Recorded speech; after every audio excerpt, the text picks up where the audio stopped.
नमस्कार मैत्रिणींनो, माझ्या या यूट्यूब चॅनलवरती आपलं सर्वांचं अगदी मनापासून स्वागत आहे। तर आजच्या व्हिडिओमध्ये आपल्याला छान अशी 30 इंच कटोरी ब्लाऊजची पूर्ण शिलाई करून घ्यायची आहे। त्याच्यासाठी मैत्रिणींनो व्हिडिओ स्किप न करता पूर्ण बघा आणि आवडल्यास नक्की लाईक करून सबस्क्राइब करा।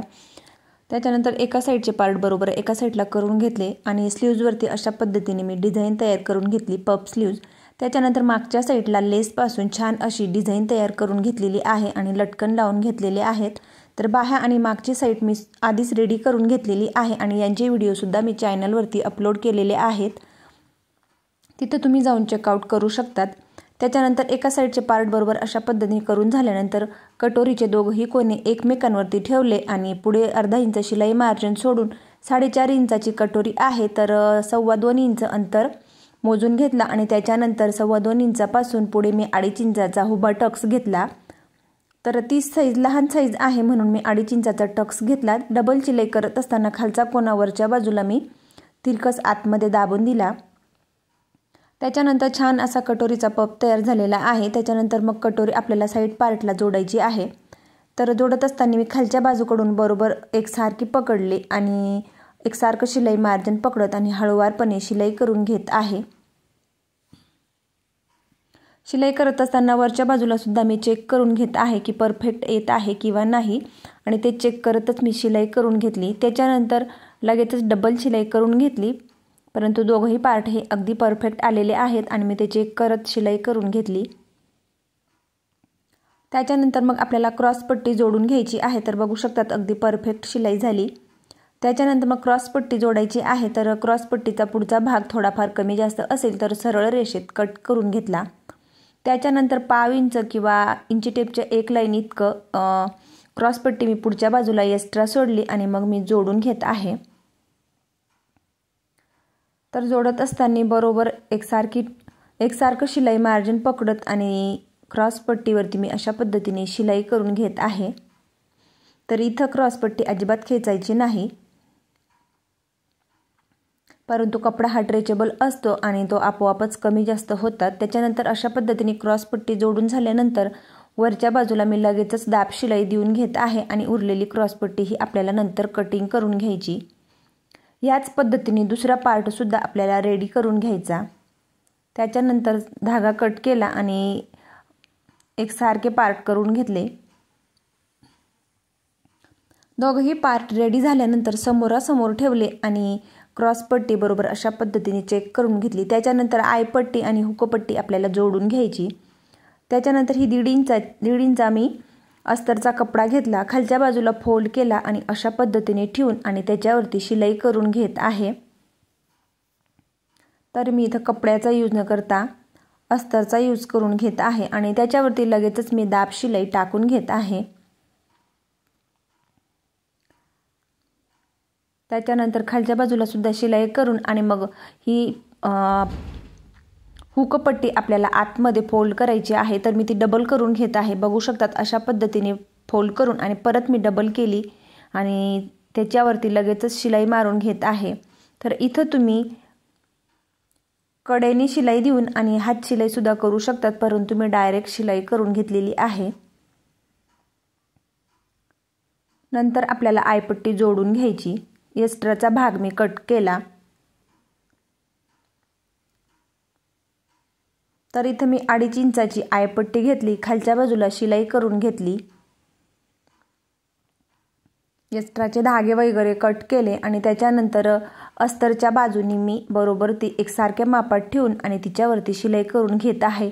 तर इथं सुद्धा मी अस्तरचाच वापर करून घेत आहे, कारण कपडा हा पातळ असल्यामुळे जेव्हा आपण हुक लावतो तेव्हा तो अचानक खेचला जातो, त्याच्यासाठी मी इथं अस्तरचाच यूज करून घेतला। त्याच्यानंतर वरच्या बाजूने मी दाब शिलाई देऊन घेत आहे आणि मग इथं आपल्याला साध्या मशीनने त्रिकोणी असे बॉक्स तयार करून घ्यायचे आहेत।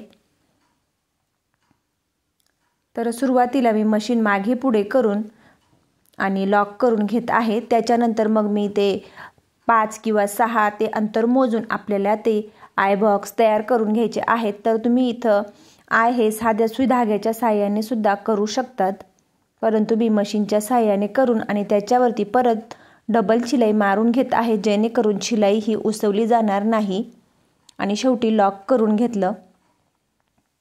त्याच्यानंतर एक्स्ट्राचा भाग कट केला आणि दोघंही पार्ट एकमेकांवरती ठेवून एकसारख्या मापात आहेत किंवा नाही हे चेक केलं. जर का थोडाफार भाग कमी जास्त झाला तर तो आपल्याला एक सारख्या मापात कट करून घ्यायचा.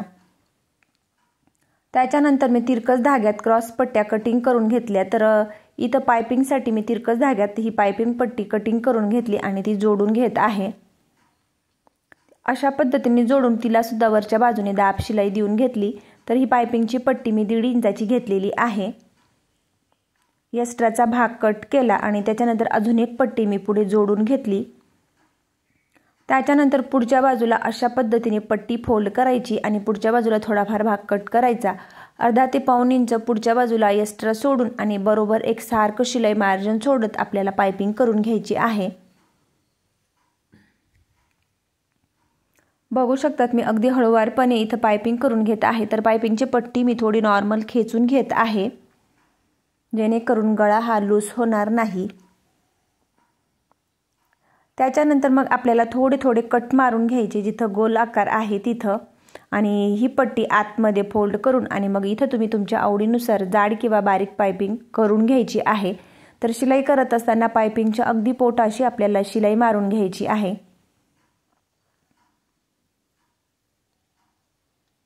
तर बघू शकतात मी अगदी हळूवारपणे दोघंही हाताच्या साहाय्याने अगदी बारीक अशी पायपिंग करून घेत आहे. मागच्या साईडला डिझाईन असल्यामुळे तिथं आपल्याला पायपिंग करायची काहीही गरज नाही. त्याच्यासाठी मग पुढच्या गळ्यांनाच फक्त आपल्याला पायपिंग करून घ्यायची. त्याच्यानंतर दुसऱ्या बाजूला सुद्धा मी सेम त्याच पद्धतीने करून घेत आहे. पायपिंगची पट्टी फोल्ड केली आणि शोल्डर कटच्या बाजूनी मी बरोबर अशा पद्धतीने शिलाई करून आणि तिथं सुद्धा मी पायपिंग करून घेतली. त्याच्यानंतर दोघंही पार्ट हे बरोबर एकमेकांवरती ठेवले तर गळ्याला खूप छान अशी फिनिशिंग आलेली आहे आणि दोघंही पार्ट माझे रेडी झाले. त्याच्यानंतर मग आपल्याला शोल्डर जोडून घ्यायचे आहेत.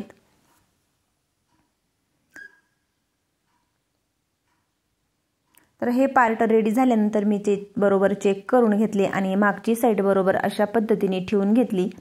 तर त्याच्यानंतर मग शोल्डर जोडायच्या आधी मागच्या साईडवरती दोघंही पार्ट मी ठेवून घेत आहे आणि त्याच्यानंतर मग पलटवून घेत आहे. तर शोल्डर जोडत असताना गळ्याकडच्या बाजूनी अगदी काटेकोरपणे बरोबर त्याच मापावरती आपल्याला ठेवायचं आहे आणि मग आपल्याला गळ्याकडच्या बाजूला मशीन मागे पुढे करून थोडं लॉक करायचं जेणेकरून शिलाई उसवली जाणार नाही.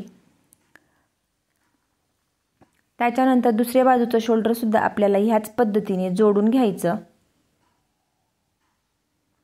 गळ्याकडच्या बाजूला परफेक्ट मापाने ठेवायचं आहे आणि मुंड्याकडच्या बाजूला जर का थोडाफार भाग कमी जास्त झाला तर तो आपण मुंड्याकडच्या बाजूला कट करू शकतो.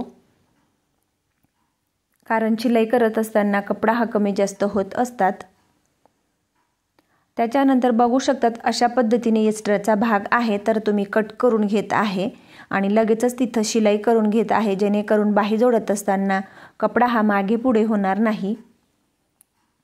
दुसऱ्या बाजूला चेक करून घेतलं. त्याच्यानंतर शोल्डर पट्टी मोजून घेत आहे तर दोघंही बाजूंनी बरोबर ही 2.5 इंचाची आलेली आहे.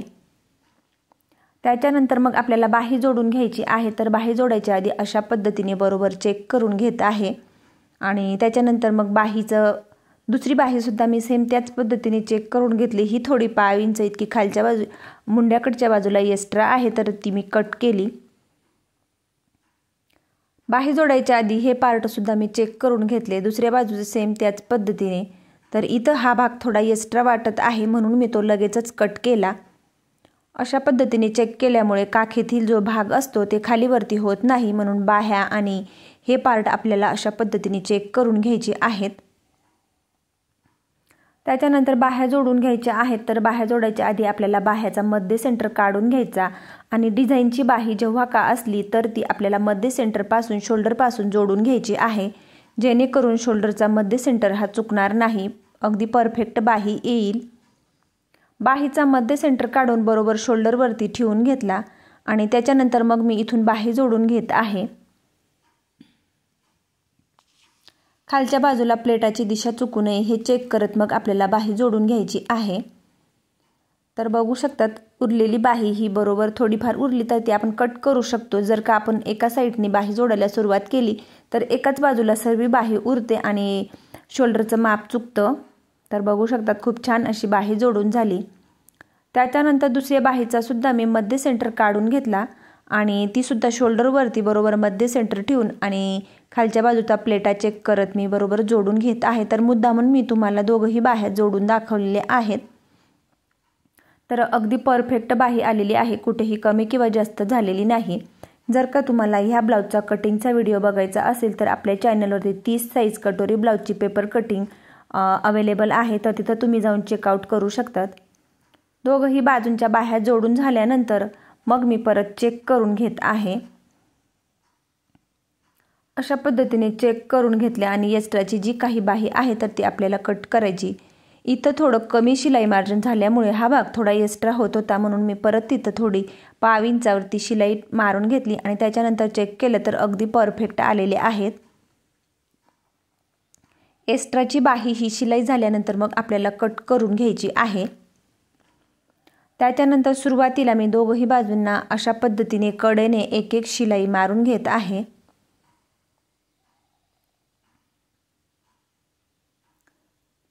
सुरुवातीला आणि शेवटी थोडं मशीन मागे पुढे करून आणि लॉक करून घ्यायचं। त्याच्यानंतर परत त्याच्याजवळ अजून एक शिलाई मी 5 इंचावरती किंवा इंची टेपचे 3 लाईन इतक्या अंतरावरती आपल्याला शिलाई मारून घ्यायची। सेम ह्याच पद्धतीने दुसऱ्या बाजूला सुद्धा आपल्याला शिलाई करून घ्यायची। एक्स्ट्राची बाही मी कट केली, तर इथं सुद्धा बघू शकतात अगदी परफेक्ट माप आलेलं आहे। त्याच्यानंतर इथं सुद्धा मी 2 शिलाया सुरुवातीला मारून घेत आहे आणि त्याच्यानंतर 30 साइज आहे म्हणून छातीचा चौथा भाग घ्यायचा आहे। 7.5 इंच तुमचा दंडघेर किती आहे, तर कधी कधी जरी का 30 साइज असेल तर कमरेचा भाग आणि आता इथं कंबर आहे 26 तर इथं 25 किंवा 25.5 किंवा 26.5 सुद्धा असू शकतं। दंडघेर इथं 5 आहे तर कधी कधी दंडघेर 5, 5.25 किंवा मग 5.25 असू शकतो। कमी किंवा साइज जरी ती असली तरी बाकीची माप ही कमी किंवा जास्त असू शकतात। तर त्याच्यानंतर कमर अशा पद्धतीने मोकळं करून मोजून घेतलं तर पुढचा भाग आहे 3.5 इंच, तर 3.5चा चौथा भाग मी इथं काढून घेत आहे, तर तो 1 इंचाला 1 लाईन इतका कमी आहे। ते अंतर बरोबर मी इथं खालच्या बाजूने मोजून आणि खून करून घेणार आहे। तर 30 साइज आहे तर त्याचा 7.5 इंच मोजून घेतला। त्याच्यानंतर इथं मी कंबर मोजून घेतलं आणि बरोबर सरळ रेष ओढून घेत आहे। त्याच्यानंतर दंडघेर आहे तर तो सुद्धा मी इथं 5 इंच इतका टाकून घेत आहे आणि खडूने आखून घेत आहे। सेम ह्याच पद्धतीने दुसऱ्या बाजूला सुद्धा आपल्याला जी माप आपण त्या बाजूला घेतली, दंडघेर 5 इंच, छातीचा चौथा भाग 7.5 इंच, इथं आपल्याला आयपट्टी सोडून आणि मग आपल्याला छातीचा चौथा भाग मोजून घ्यायचा। कमर मोजताना सुद्धा आपण त्याच पद्धतीने आयपट्टी सोडून मग कमर मोजून घेतलं। त्याच्यानंतर जे आपण खडूने आखून घेतलं तिथं सरळ रेषेत शिलाई करून घ्यायची आहे आणि परफेक्ट अशी शिलाई झालेली आहे। तर प्लीज मैत्रिणींनो, माझा व्हिडिओ आवडल्यास लाईक करा, शेअर करा आणि चॅनलवरती नवीन असले चॅनलला सबस्क्राईब करून जवळच असलेल्या बेल आयकॉनला प्रेस करा, म्हणजेच माझ्या अशा येणाऱ्या नवनवीन व्हिडिओची अपडेट तुम्हाला येत राहील। आणि माझी ही शिलाई करण्याची पद्धत तुम्हाला कशी वाटली हे कमेंट करून मला नक्की कळवा। जर का तुम्हाला या ब्लाउजच्या बाहीचा आणि मागच्या साईडची डिझाईन बघायची असेल तर आपल्या चॅनलवरती व्हिडिओ अपलोड केलेले आहेत, तिथं जाऊन तुम्ही चेकआउट करू शकतात। आणि फायनली आपला 30 इंच साईज कटोरी ब्लाउज इथं रेडी झालेला आहे। खूप छान अशी फिनिशिंग आलेली आहे आणि अगदी परफेक्ट सरळ रेषेत शिलाई झालेली आहे। आवडल्यास लाईक करून चॅनलला सबस्क्राईब करा।